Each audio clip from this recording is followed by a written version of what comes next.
Is it recording? Oh. Hello, it's me.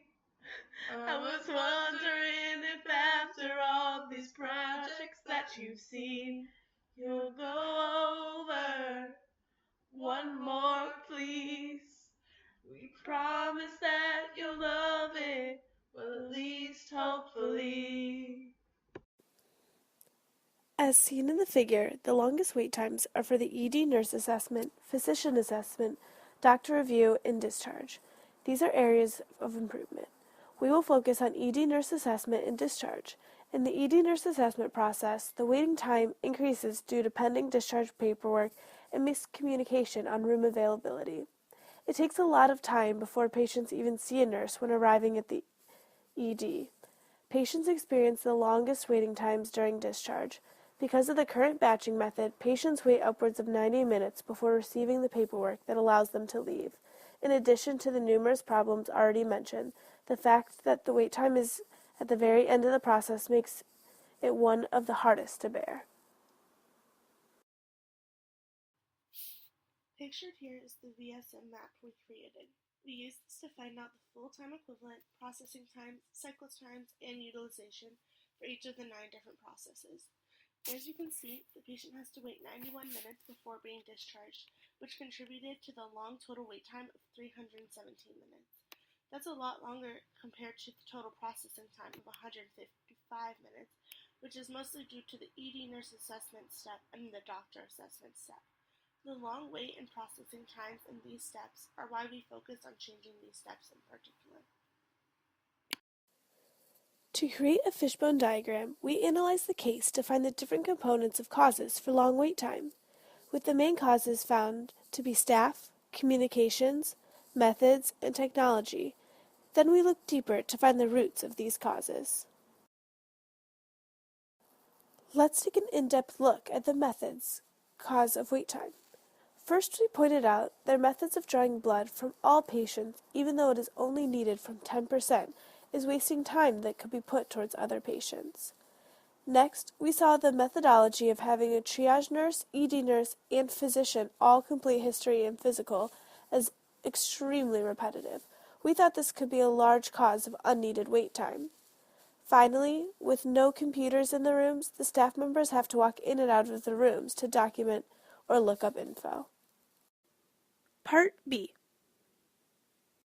Currently, there is a waiting time of 60 minutes due to pending discharge paperwork and nurses' unawareness of room availability. Our solution is EMR training for the nurses and a Kanban card system. The processing times stay the same, but waiting time is reduced to 30 minutes. We next looked at Step 9 of discharge. Currently, physicians are doing their paperwork in batches, causing a 90-minute waiting time for every patient. Our solution is to have no batches and an online patient system connected to the EMR system, allowing patients to have the choice whether to wait for their discharge papers. With no batching, processing time is reduced to 7 minutes per patient, and cycle time is reduced to 10 minutes, decreasing utilization to 25%. With the proposed online system, waiting time is reduced to 0 minutes if the patients choose to access their discharge papers at home.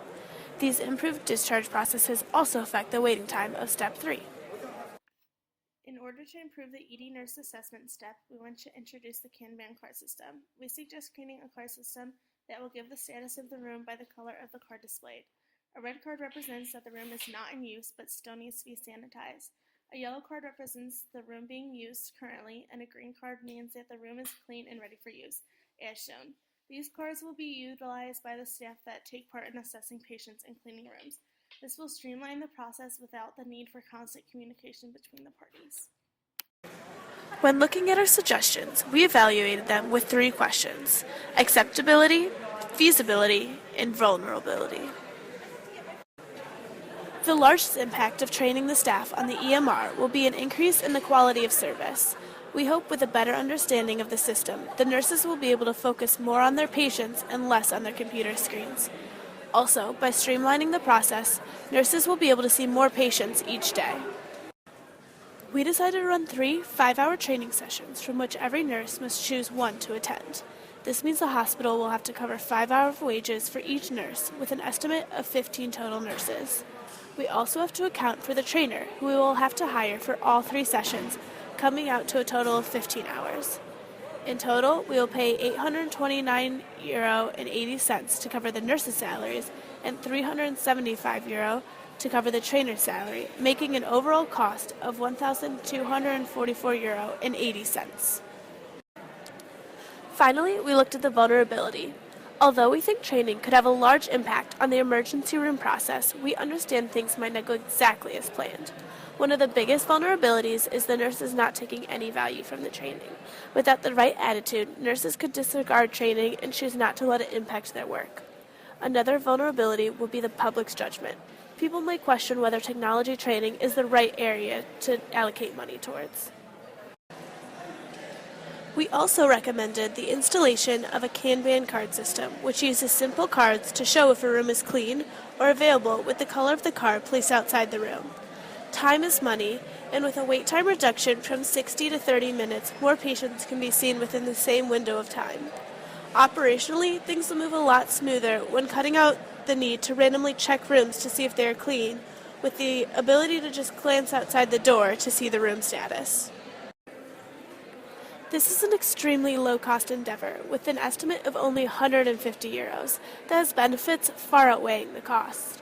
It is also a quickly installed system that can be finished in an hour or so and would not disrupt the workings of the emergency room. Additionally, because there is no current system in place, there was no previous costs that are sunk in this new initiative. The vulnerability of this system is that it leaves room for human error. Staff must be able to count on each other to change the cards after they are done using the room.